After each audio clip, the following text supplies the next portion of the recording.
for him to pull over so they could get by, and DeMar DeRozan's in that traffic too. That he just, he said LeBron's a senior citizen of the league, driving 15 miles per hour on a 65 road. And, Kuminga didn't get his $24 million exercise option. And right now, there's just not a lot of money out there, and they're trying to come up with stuff. They're hoping that Atlanta will do a sign and trade, but does Atlanta want to add some more contract? His name's been thrown out with the Lakers. I've heard maybe Minnesota may have some interest in him, but for Jonathan Kuminga, it's definitely wait and see, and just, hopefully you got enough cash to keep going. Yeah, exactly. Well, I don't think Peyton Watson is dependent on anything with LeBron James, but I do think he's a very important free agent because the Nuggets were confident they would keep him, and yet they haven't necessarily locked this in because there's other teams that are pursuing him. The Clippers are a team I've heard.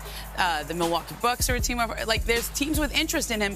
And if they pay him too much, the expectation around the league is maybe they have to trade some other players because they have to make the rest of the salaries work. Just so there's been discussions about Christian Brown. There's been discussions about Cam Thomas. Like, this is something that could have a domino effect depending on how much Peyton Watson signs for and whether the Nuggets decide to match it. I saw Peyton in New York on Friday. Yeah. This is a 23-year-old looking for life-changing money here. Yeah. And he has some confidence and faith that he is with Clutch Sports, quite frankly. He told me they've been through this before. I covered Tristan Thompson, where he was in a restricted free agent situation, and he waited all the way to be a training camp holdout. That's the only way you get leverage back in this situation, to try to have the numbers move. So I'm not saying that Peyton's going to be that exact, case, but his representatives have done it before. Right, not necessarily in the line behind LeBron, but there is some sense that there is money that is being held up here all over the league. So, Mark, I'm turning my blinker on.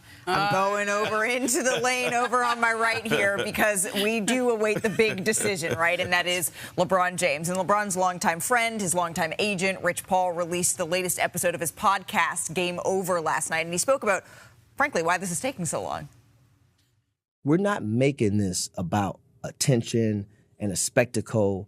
It's not about a decision or anything like that. He has a choice to make. He has a business choice to make. We're not going to sit here and decide or allow someone else to decide when he makes that decision. From a business perspective, you are making a choice between jobs, high-level jobs, and you've earned the right. You're a big-time executive that's with an unbelievable, arguably the best resume in the history of your job. Who's rushing you? Okay. Nobody. There's been several people to call and say, hey, Rich, is there anything more we should be doing, we could be doing? And my answer is no.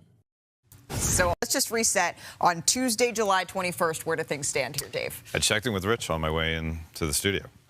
Quote, nothing happening today. So we're going to move on to day 22, at the very least.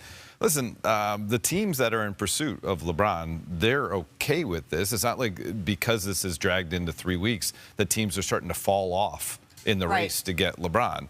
It's a cost of doing business to some degree. Now, Rich is adamant that he doesn't know what LeBron's going to do, and LeBron doesn't know what LeBron's going to do. And so any amount of pressure from an outside team or from the league commissioner, Adam Silver, is not